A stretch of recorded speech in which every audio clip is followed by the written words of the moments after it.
Good evening, everybody. I'm Dr. James Herrera Brooks, the Melanie Trent DeShudder Library Director here at the Virginia Museum of History and Culture, and I'm delighted to welcome you to this evening lecture in our Scholar Series. We wish to acknowledge the generosity of former trustee Anne Worrell, who endowed this lecture series in honor of our former president and CEO, Dr. Charles Bryan. Before we begin with tonight's program, I just want to make you aware of a few upcoming events. Our next lecture will be at noon on June 27th here in the Robbins Forum, when we will welcome author Diane Flint for a talk on the central role that apples have played in Virginia and Southern foodways and food history. And on July 4th, we will be hosting a naturalization ceremony in partnership with the U.S. District Court for the Eastern District of Virginia and the U.S. Citizenship and Immigration Services. Come along to celebrate America's newest citizens with cake, lemonade, and live music. And then, after having washed your hands, please come to the library on the second floor for a special display of collection treasures that relate to both the nation's founding and the ways in which Virginians have celebrated July 4th for nearly 250 years. Before we begin with tonight's program, I just want to ask you all that you check your mobile phones to make sure that they're switched to silent, do not disturb, or switched off entirely. From Fort Sumter to Appomattox, Confederates bought and sold thousands of men, women, and children through a surviving slave trade. Even though the Civil War destroyed the cotton economy that had long underpinned American slavery, Confederates used slave commerce to shape their experiences of the war, whether to help them mobilize for the conflict or to weather the numerous crises it created. For those held in slavery, the slave trade dramatically shaped the ways in which they encountered liberty, pulling many back into bondage while inspiring others to risk flight. The Civil War slave trade thus profoundly shaped the experience of conflict for all residents of the American South. Here this evening to unpack the comprehensive story of the Civil War slave trade in the Confederate South is Dr. Robert Colby. Dr. Colby is an assistant professor at the University of Mississippi, and his work on the domestic slave trade during the Civil War has won the Society of American Historians Allen Nevins Prize, as well as the Anthony K. Memorial Essay Award and the Anne J. Bailey Prize from the Society of Civil War Historians. He was also the finalist for the Southern Historical Association's C. Van Woodward Award. Dr. Colby is therefore the author of the much anticipated book, An Unholy Traffic, Slave Trading in the Civil War South, which was published by Oxford University Press earlier this year, and which of course forms the basis of this evening's talk. So please join me in welcoming Dr. Robert Colby.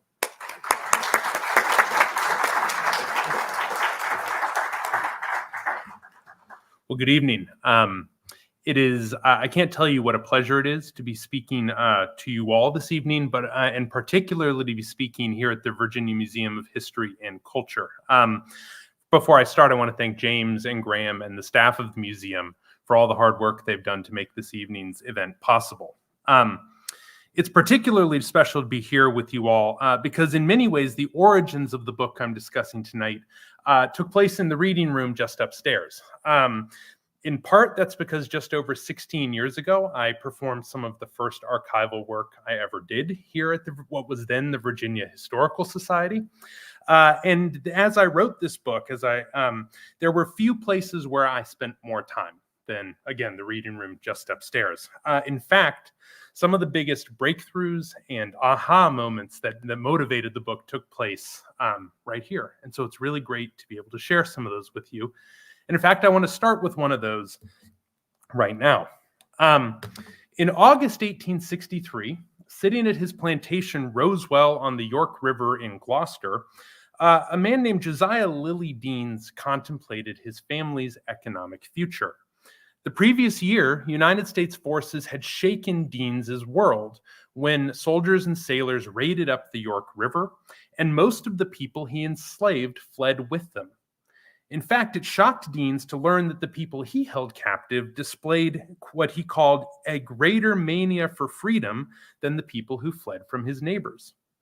Deans briefly held out hope that Confederates would be able to recapture and return some of the people that he had enslaved.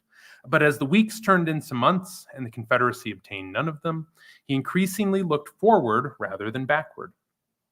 As he weighed his options for rebuilding his estate, he consulted, I think somewhat naturally, with his son-in-law, a Norfolk native and a Confederate officer named Francis W. Smith. When asked his advice on how to restore the family's fortunes, Smith responded with some advice that I think at first glance seems peculiar. Writing that August, only a month after Confederate defeats at Gettysburg and Vicksburg, Smith told Deans in no uncertain terms that the way forward lay in buying more enslaved people. Negroes, he assured his father-in-law, are undoubtedly the best purchases you can make. This encouragement admittedly came with a very specific caveat. It would only be wise to invest in the enslaved, Smith suggested, provided you feel sure that the Confederacy will succeed. Francis Smith, for his part, had no concerns on that front. Of this fact, a Confederate victory, he wrote to Deans, "I have no doubt. Success is but a question of time, and your money during that time will pay you anywhere invested in Negroes a handsome percentage." Should we be subjugated, Smith conceded, I lose all, but that idea does not enter my brain except in argument. Even if it did, he concluded, the prize is well worth the risk. Now, when I first read these letters, they took me by surprise. Penned mere weeks after some of the most dramatic Union victories of the Civil War, they indicated not only the survival of, but a deep enthusiasm for slave trading in the Civil War South. For how else was Deans going to acquire the people Smith so stridently recommended he purchase, except through an ongoing commerce in enslaved people? And yet, the survival of the domestic slave trade during the Civil War was something that few historians had ever discussed, in no small part because it would seem to be a particularly inauspicious time to be acquiring and selling people. And yet, as I read the diaries and the letters, newspaper articles, military records, narratives left by enslaved people, and oral histories, I encountered example after example of Confederates particularly, but white Southerners more generally, behaving in exactly the way that Francis Smith had suggested that they should. Rather than ceasing to engage in the domestic slave trade, white Southerners carried on a massive commerce in humanity during the Civil War, buying and selling thousands of people between Fort Sumter and Appomattox. And what I'd like to do tonight is to unpack several of the reasons why, in the face of all the challenges raised by the Civil War, they continued to do so, and what this meant for the inhabitants of the wartime South. Before we do so, I want to briefly outline what we're talking about when we talk about the domestic slave and slave trading. And this is probably less necessary in Richmond than it is some other places that I've talked about in my book. But I think it's still useful to outline broadly what we're talking about. In essence, when we talk about the domestic slave trade, we're talking about the purchase, sale, and often forced movement of enslaved people within the United States. By the onset of the Civil War, the United States' domestic slave trade was more than a century old and was a flourishing economic enterprise. In the decades leading up to the war, and particularly after Congress closed off American participation in the African slave trade in 1808, domestic slave traders moved between 600,000 and 800,000 people from Upper South hubs like Richmond, including the auction rooms of Dickinson Hill and Company, pictured on the right, which are now under a parking lot catty-corner to the Amtrak station, but also from cities like Baltimore, Washington, D.C., or Alexandria after 1848, Norfolk, Lexington, Louisville, St. Louis, from cities in the Upper South to cities in the Lower South, like Memphis, Natchez, New Orleans, Mobile, and eventually, as the decades passed, to places like Galveston, Texas, as the United States' cotton frontier moved gradually westward. The human property moved through the slave trade brought considerable wealth to those who accrued it, not only through the cash crops that they grew, though this was considerable, but through the value that the slave trade imbued on enslaved people as financial assets. The demand for them and the price with which enslavers that the slave market placed on them meant that enslaved people, waking or sleeping, working or resting, constantly bore a price, constantly carried a dollar figure on them, which, whether or not they were ever actually sold, gave value to the people who held them, and which could in turn be translated into credit, mortgages, and securities that could circulate in American and Atlantic finance. Indeed, by the time the Civil War began, the market value of enslaved people in the United States, the 4 million people held in slavery in the United States, made them the second most valuable form of property in the country. At $3 billion, they were collectively worth more than the entire stock market, than all of America's railroads, than its manufacturing capacity. The only thing worth more than people in 1860 was land.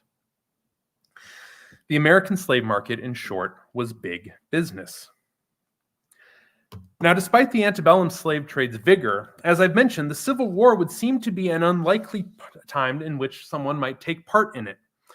As James said in the introduction, the cotton economy on which the slave trade had long rested, the major impetus for moving people from the upper South to the lower South, collapses as soon as the Civil War begins under the combined weight of Union blockades, self-imposed cotton embargoes, and simply the broader economic breakdown of the Confederacy, which we'll talk about as we go on.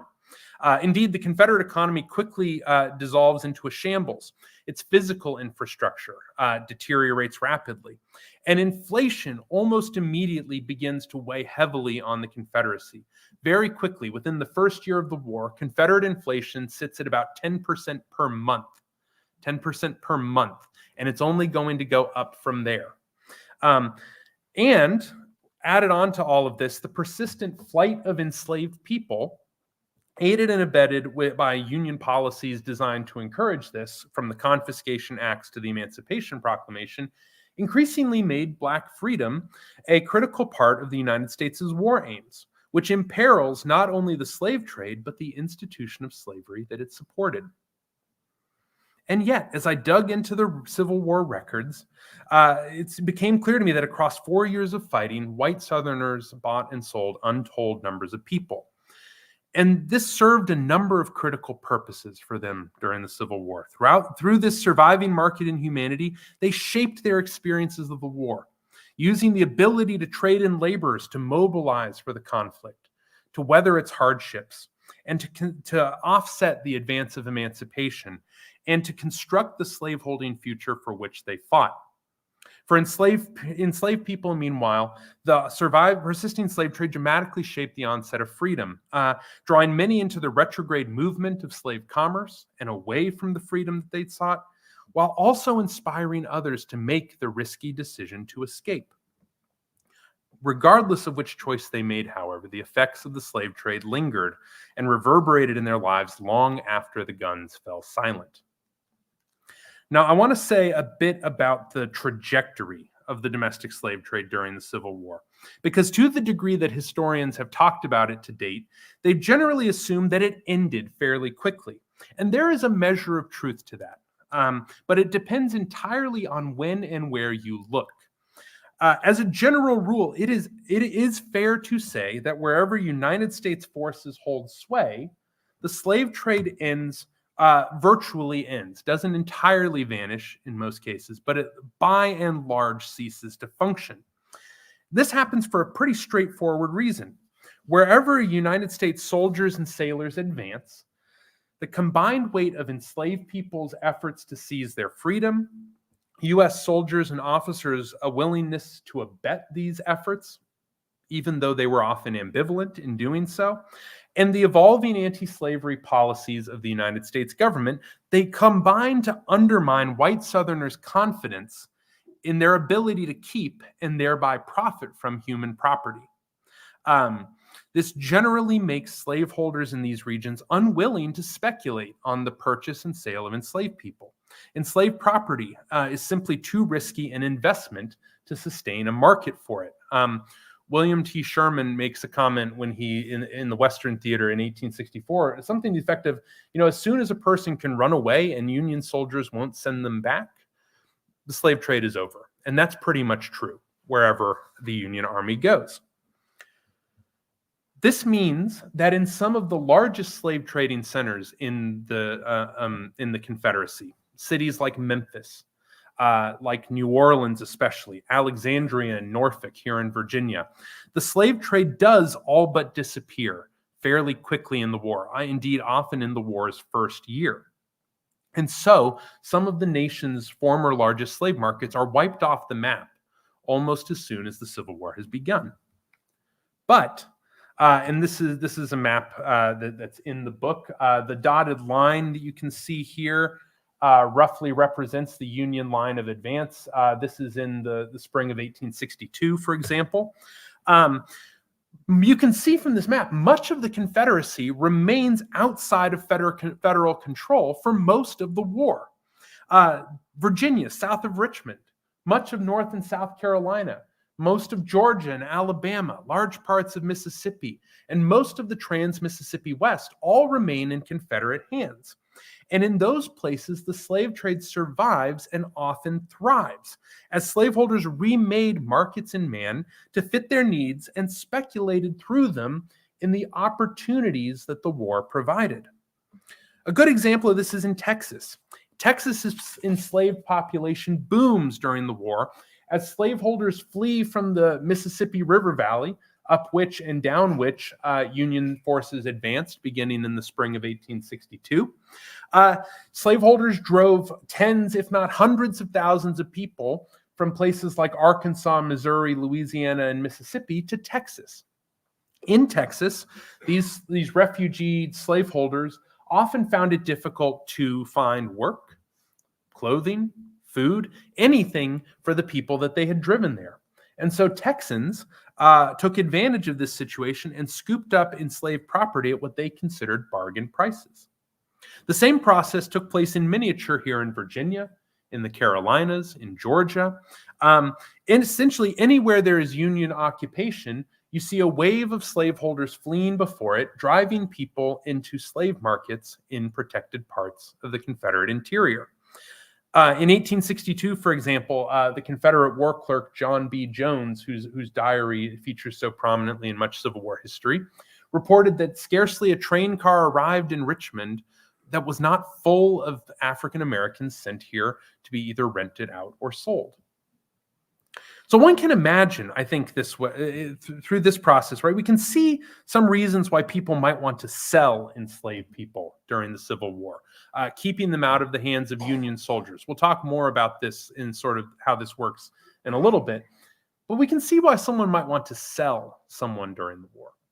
The more perplexing question, I think, is why someone would want to buy a person sent to a slave market during the Civil War, especially during the chaos of the war, during the tumult, and again, with the threat of emancipation hanging over everything. While the specific reasons for which people did so are as varied as the personalities involved and the individual circumstances the war created, I want to focus on three main motivations behind Confederate willingness to continue buying, particularly buying people during the war. So first, the slave market helps Confederates navigate the complications the war imposes on their lives. It helps them fend off emancipation, and it helps them lay the economic foundation for the post-war lives they see themselves living. So let's start with this, with navigating the complicated effects of the war.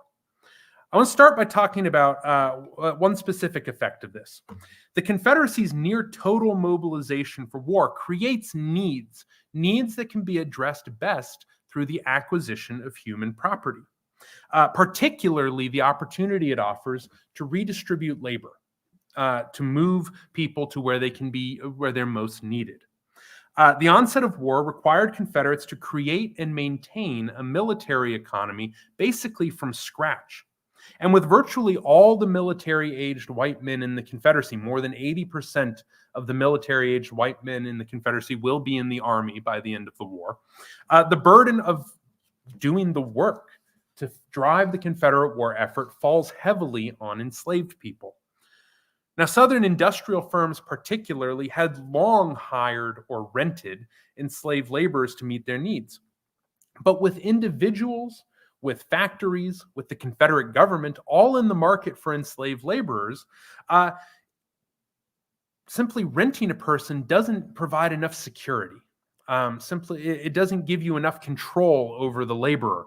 And so many of these individuals and firms turn to the slave market to ensure that they can continue to operate.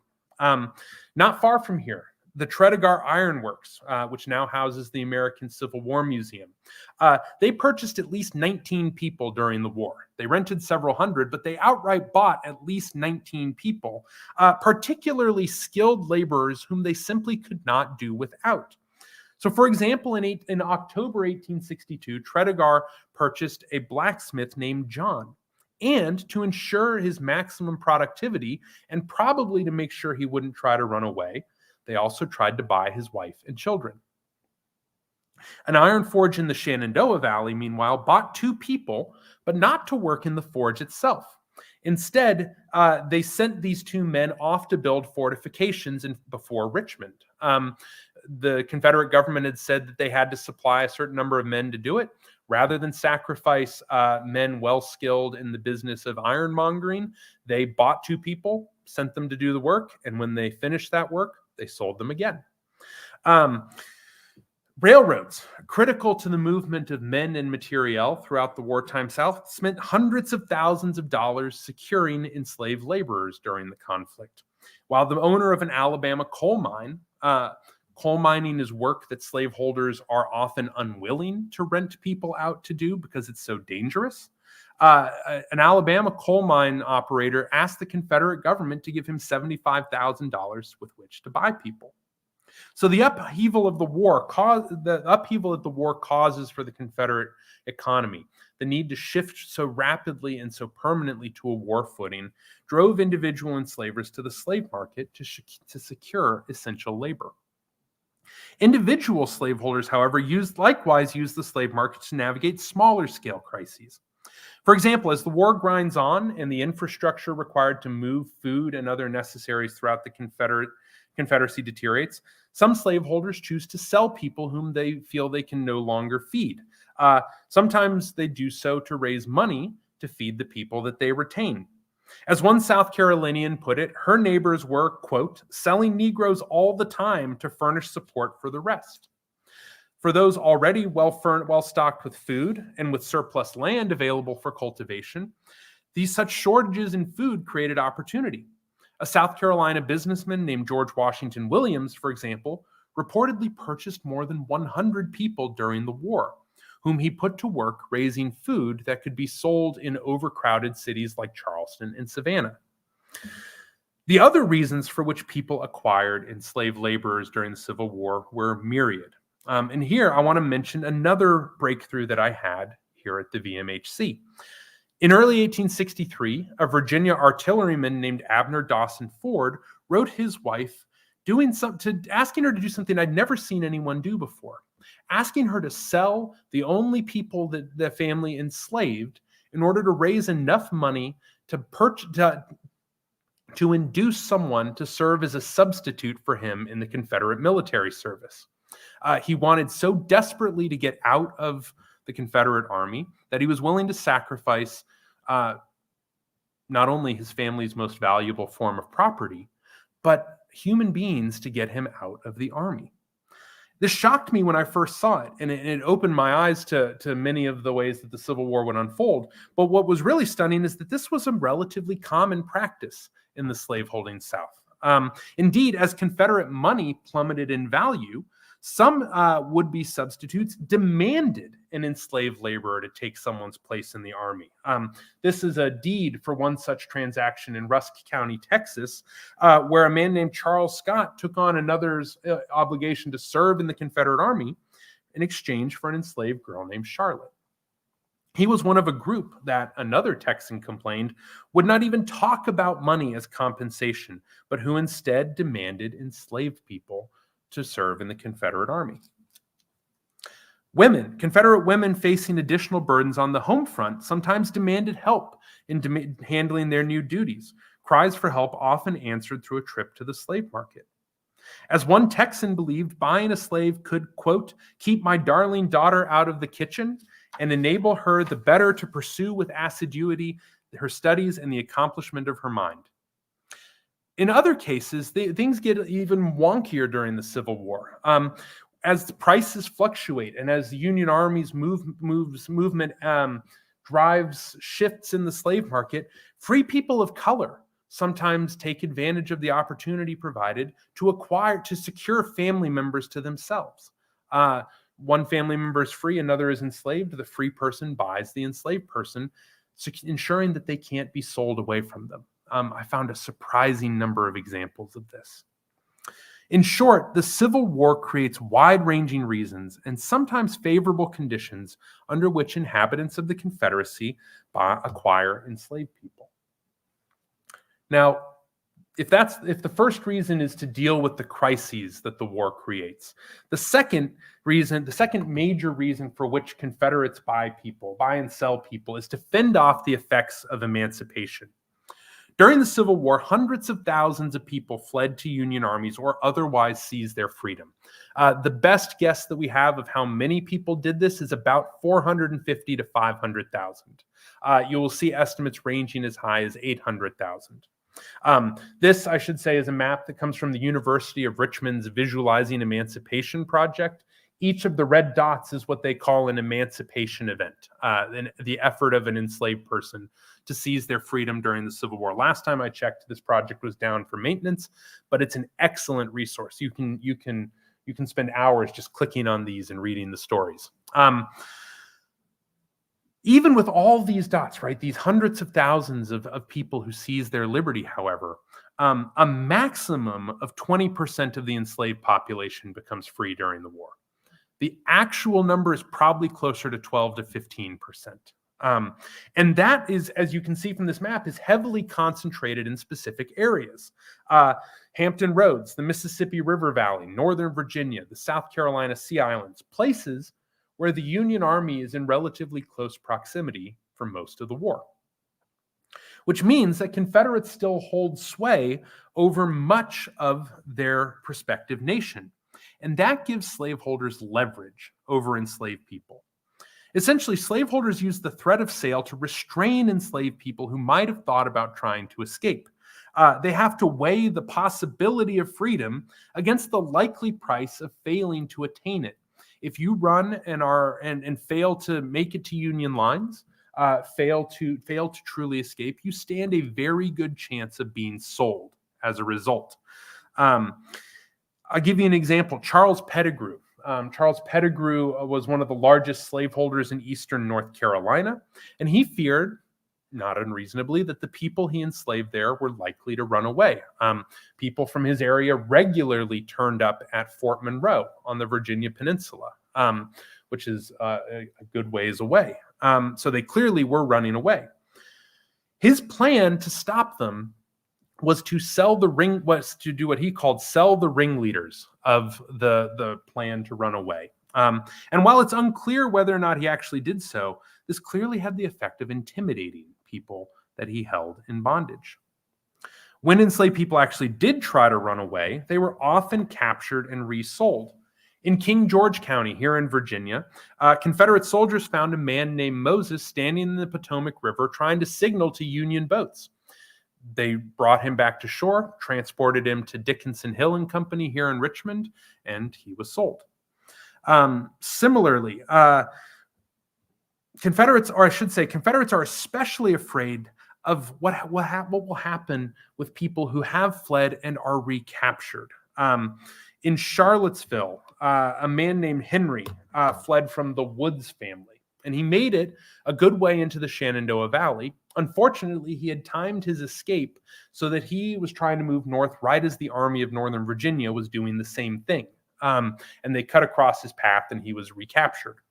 The Woods family immediately sold Henry for fear that, as the family patriarch put it, or for fear of, rather, as the family patriarch put it, the moral effect of bringing him back, quote, on the balance of my Negroes will be very pernicious. So there's a fear, right, that someone who has tasted freedom will functionally infect the people who have not yet done that. And as a result, people who flee and are retaken are often sold.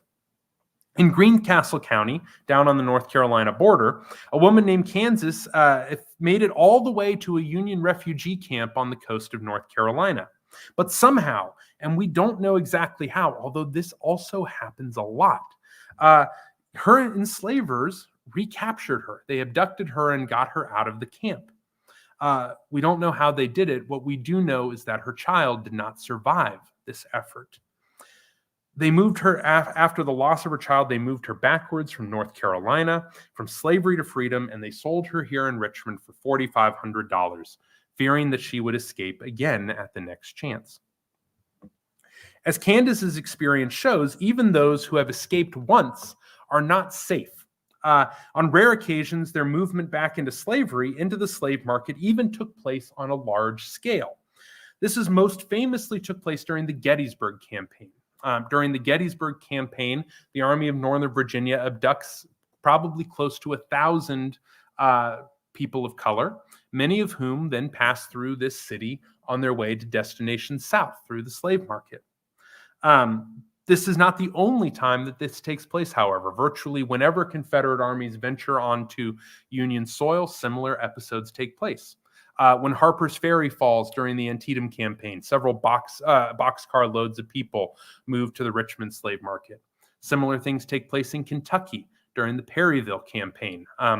I've seen a record of a slave trader who followed the Confederate Army north and then retreated with them south, bringing at least 8 people with him. As a North Carolina soldier put it in the Gettysburg campaign, though, he expected to, quote, make purchases in that line being enslaved people, for Southern exportation. This is a pretty common attitude. In many cases, in other cases, Confederates also sold members of the United States colored troops whom they captured, using the experience of sale, using the medium of the slave market to reduce them from a state of freedom back into bondage. So slave trading provides Confederates with a means of fighting against emancipation. It serves as a threat, a means of intimidating those who consider running away, a way of making an example of those who try and fail, and a means of deterring those considering it. Now, sometimes this backfires. If enslaved people get wind that they are likely to be sold, it reduces the barriers to potentially running away. I'll give you an example. The man on the right here, his name is William Andrew Jackson.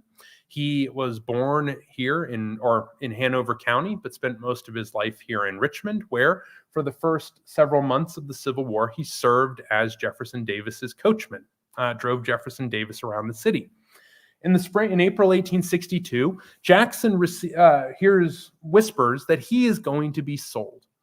And so he and his wife have these hurried, sort of dramatic conversations about what they should do. And ultimately, they conclude that the best option is for him to run away rather than be sold south to points unknown. And so Jackson does. He successfully, this isn't him, but it's people like him. He makes it into Union lines near Fredericksburg. This is an option enslaved people often availed themselves of is confirmed by a man named Jefferson Wickliffe, who fled near what is now, Jefferson Lovelace, who fled near what is now Wickliffe, Kentucky. When asked what had prompted him to flee, when a Union soldier asked him this, he responded simply, "Selling south, boss." He thought he was going to be sold south, so he fled. So in short, slaveholders find the slave trade a useful weapon against the threat of emancipation. They use it to counter enslaved people's mobility through the retrograde motion of the slave market. And it's a weapon that serves them well, or at least reasonably well. Obviously, there are cases like Jackson's, up until the end of the conflict, until essentially there's nowhere left to sell enslaved people. The third and final thing that I would suggest drives participation in the wartime slave market is one that we've already alluded to when we talked about the correspondence of Josiah Deans and Francis Smith. And it's pretty simple, but it's really important. Confederates purchase enslaved people for the simple, straightforward reason that for most of the war, they think they're going to win. And this belief fuels slave trading in 2 main ways. The first is that because Confederates think they think they're going to win, which means that they think slavery will be safe in the long term. which makes enslaved people a tempting investment in a time of economic instability. At a moment when, to sort of borrow a modern phrase, at a moment when all assets are toxic, enslaved people seem like one with an extremely high upside. Adding to this, however, Confederates don't just think that enslaved people are a better asset than most of the other ones available.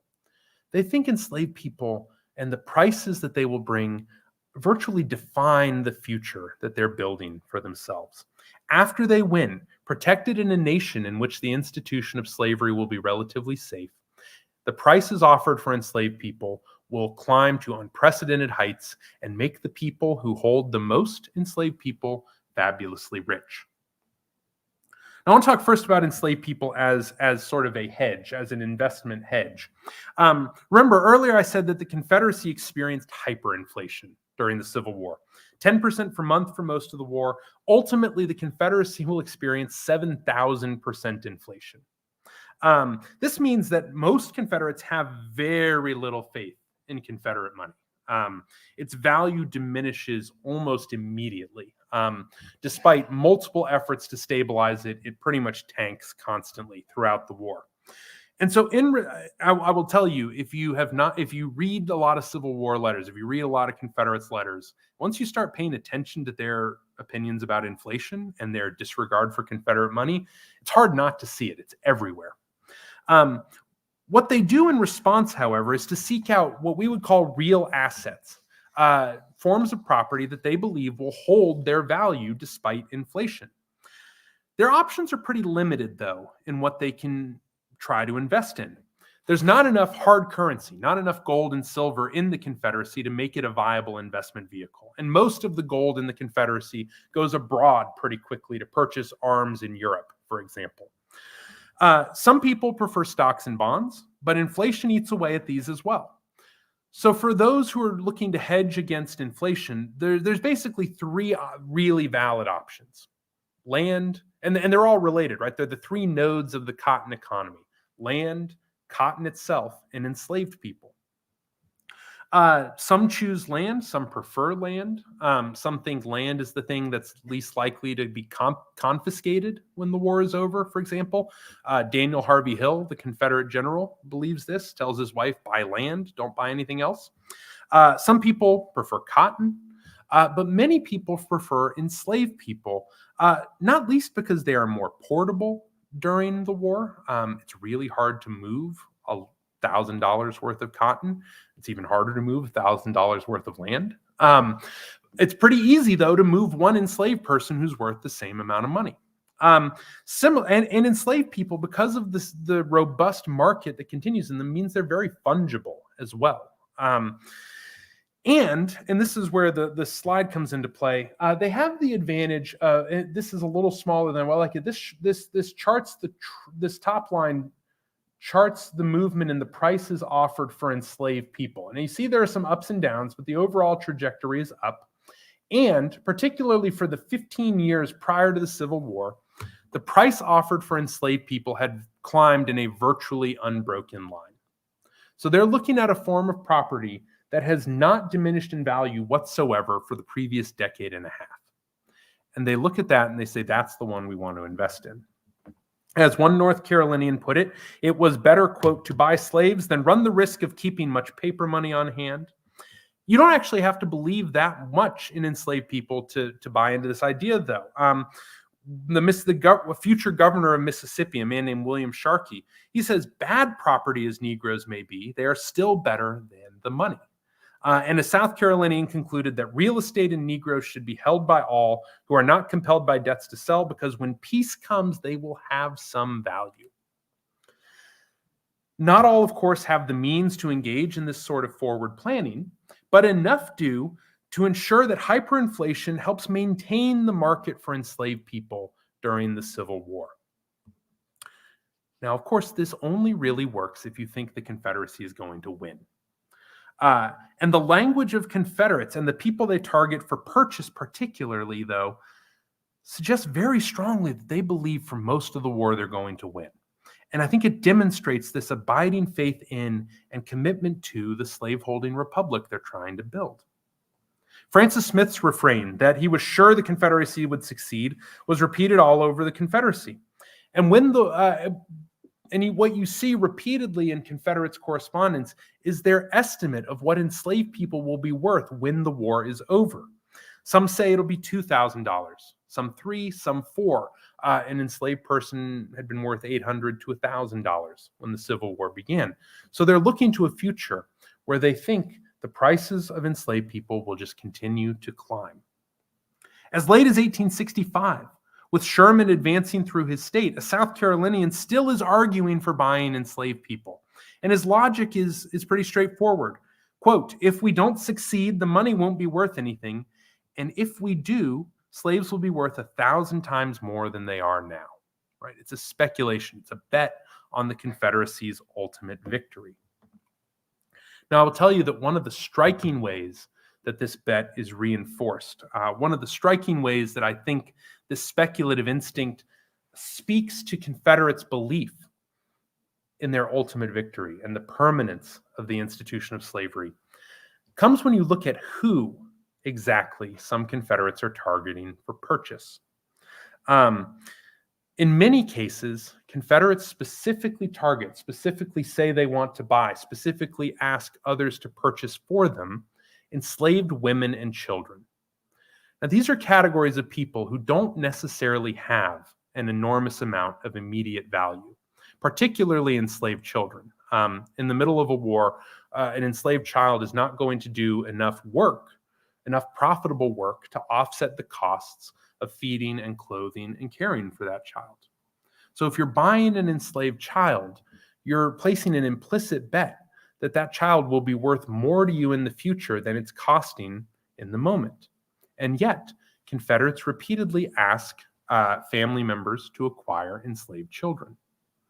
Similarly, make similar claims about enslaved women. Enslaved women are particularly valuable because the laws of slavery mean that their children will also be enslaved. And so the acquisition of an enslaved woman, particularly a young enslaved woman, represents a bet that their children will also profit the purchaser. As one Virginian put it, quote, if this war is ever ended fairly, women and children are the property to put money in. And a Louisianian tried to sell a woman who proved unable to conceive and bought 2 women whom he hoped, quote, in all probability would increase before many years, a time frame that extends beyond the war's horizon. So the slave market, in short, I think allows Confederates to perform their faith in their overall project. And it demonstrates their clear commitment to building a nation based on slavery and reflects their faith that slavery would be extended going into the future. Now, even though they failed in this project, the human cost of the wartime slave trade redounds deep into the postbellum period. And a good example here, right? We can get a sense of this. A woman named Tula Butler, who had been enslaved near Norfolk, in probably what is now Chesapeake, had been sold during the war through Dickinson Hill and Company. And after the Civil War, this is from December 1865, she posts this ad in the local black newspaper seeking word of her children. There are thousands of these ads that appear in newspapers after the Civil War. Some of them are successful. I have found no evidence that Tula Butler's is successful, which means she probably never reunited with the children she had lost during the Civil War. The case of Richard Johnson is even more extreme. Richard Johnson is from Talbot County, Maryland, on the Eastern Shore. He's a member, and he joins in 1863. He joins the 7th United States Colored Troops. In 1864, he's captured fighting before Richmond at the Battle of Newmarket Heights, just to the south and east of the city. Fort Harrison is also, Fort Harrison National Battlefield is part of that. His family, he's lost. He's listed as lost, and his family assumes that he is dead. In fact, he's not dead. Johnson had been captured. He spends a little bit of time in a Confederate prison in the city before the Confederate government hands him over once again to Dickinson, Hill and Company. Dickinson, Hill and Company, probably in early 1865, sells him to Greensboro, North Carolina, where a hotel keeper purchases him. Johnson remains in Greensboro for a little while after the Civil War. He marries a woman. He continues moving south, looking for work for several years thereafter. All the while, he's apparently not in contact with his family because his family believes him to be dead. And they only realize he's not dead in the early 1900s when he applies for a pension from the United States government. His mother had applied for a pension in the 1860s and received one as the dependent of a dead soldier. And so when a second person applies for the same pension, government investigators, red flags go up. And so you have this remarkable exchange of letters in 1907, almost 50 years after the Civil War, fully 40 years after the Civil War, people saying, can it be that my family member is still alive? Besides the psychological trauma that such losses obviously cause the enslaved, it means that they enter freedom, lacking the wholeness that they understood that term to mean. For enslaved people, freedom meant more than simply the end of bondage, though it certainly meant that. Indeed, one of the major ways in which enslaved people define freedom is the end of the slave trade, that they can no longer be bought and sold. This is, in many cases, the core aspect of freedom. But it's not the end-all, be-all. It's not all of it. It means autonomy for sure. It means opportunity. But more than anything else, it means family. So enslaved people like Tula Butler, like Richard Johnson, embody aspects of that freedom, right? They do win their freedom during the Civil War. Johnson, as a black soldier, is an avatar of that freedom. But they also move towards it. They move towards freedom in unprecedented ways. But we should also remember the other forms of movement the Civil War causes, including that driven by the domestic slave trade, not least the ways in which the domestic slave people denied freed people core parts of what they sought, a reality that shapes the war's legacy for decades thereafter. Thank you for your patience. Thank you for your attendance. And I look forward to any questions that you might have. Thank you.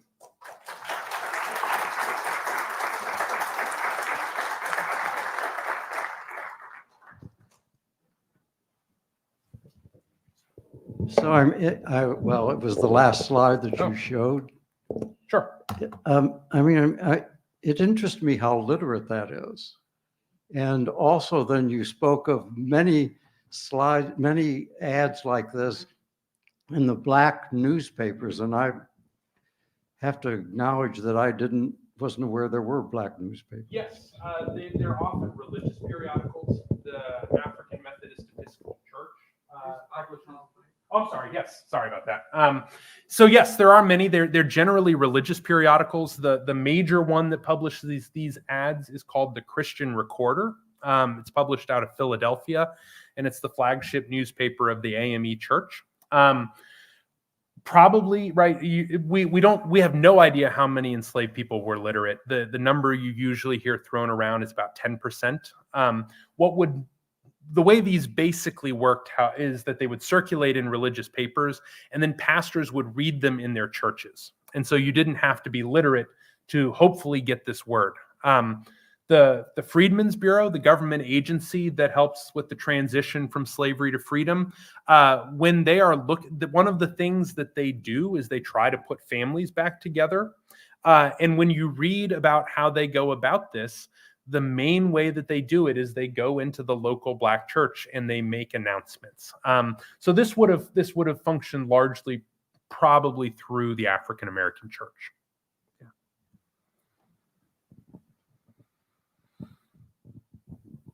I have two questions. I was wondering if there were any plantations or examples you came across in your research that indicated a stable workforce situation where the slaves were kept safely and into after the war and continued to work at perhaps low wages? And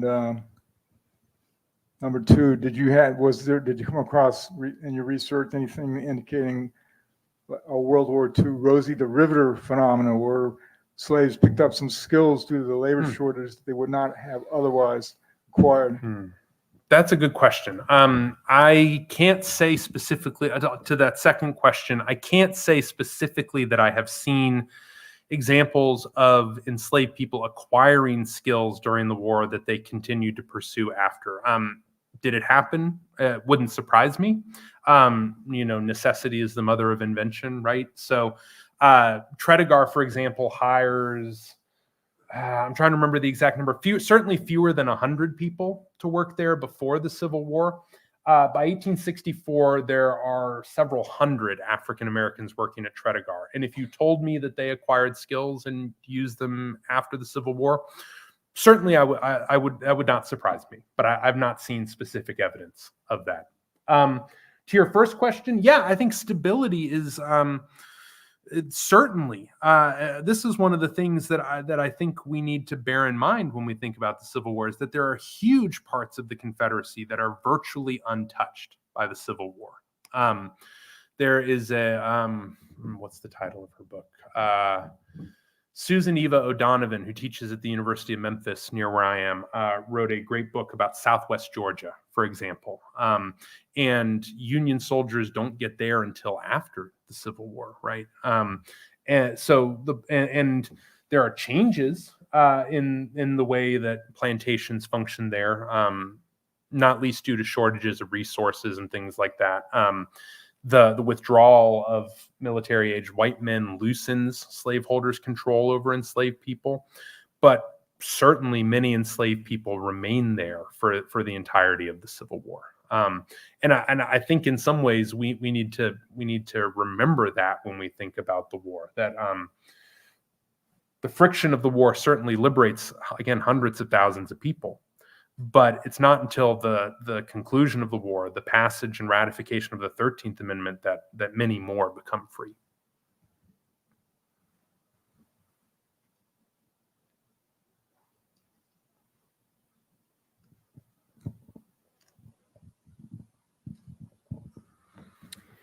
When the war was finally over and all of the enslaved people were freed, do you have an approximate dollar value of what was lost from the economy in the Confederate States?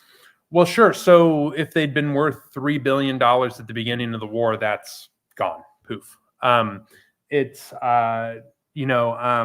think of, and I'm forgetting the woman's name. There's a woman in Georgia who keeps a diary during the Civil War, and she bewails at great length she'd received, I forget exactly how many people as sort of a wedding present from her family, but she knows very clearly they were worth $30,000, and she knows that she no longer has that money, right, which is the majority of her personal wealth. There are a variety of estimates, but we're talking about several $1 billion worth of I don't know if exactly capital is the right word, but certainly you see a lot of litigation. For example, we don't know exactly, but some estimates say 40% of mortgages in some southern counties were backed by enslaved people. That is a real problem when that form of collateral is no longer available. There is an enormous amount of litigation over mortgages, over debts contracted for enslaved people after the Civil War, much of which goes on until the 14th Amendment sort of wipes it all clean. Thank you very much for your really interesting paper.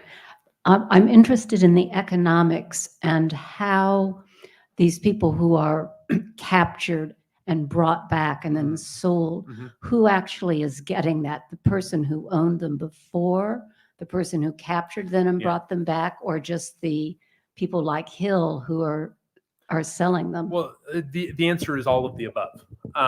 So the way that this would probably work, and the only place you get a clear picture of this, I'll tell you, I found several of these in court filings where, for example, an adult is the trustee of enslaved property for a minor child and has to account for how they spent all this money, and often has to petition for the ability to sell an enslaved person. So what you would generally see is someone would get a fee for sort of undertaking the risk of going into union lines and extracting a person. Though I should also note there are certain Union regiments that become notorious for selling people back to Confederates. The 99th New York, which is stationed in Norfolk, becomes particularly famous for doing this. Be that as it may, one way or another, probably for a fee, a person would extract an enslaved person. Dickinson and Hill and Company, as an example, might then buy that person outright from a slaveholder. But more generally, they sold on commission. And so they would take a 2 to 3 to ultimately during the war, 10% commission on the people that they sold. So in a way, everyone is making money off of this.